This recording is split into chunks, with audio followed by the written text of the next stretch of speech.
This video is a refresher on the long tail cast on method. If you used our previous video to create your slip knot, please ensure that you did leave yourself a long tail. The length of the tail depends on how many stitches you are going for. If you are just making a swatch to practice on, 12 inches should be plenty. I'm also ensuring that I have my tail yarn towards me and my working yarn, which is attached to the yarn ball, away from me.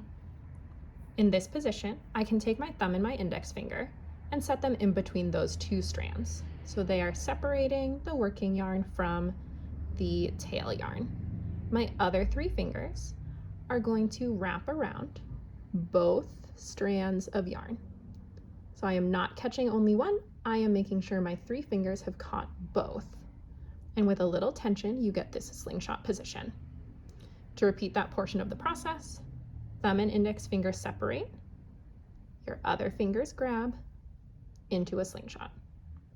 I can see the far and near part of the thread that is wrapped around my thumb.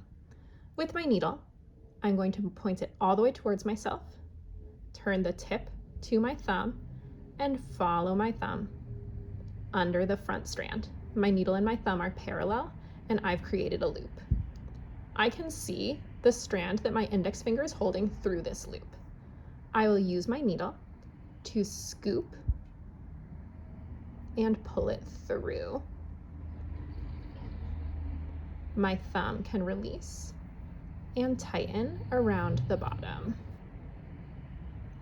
I'm back in my slingshot position, all the way towards me to follow my thumb and open the loop.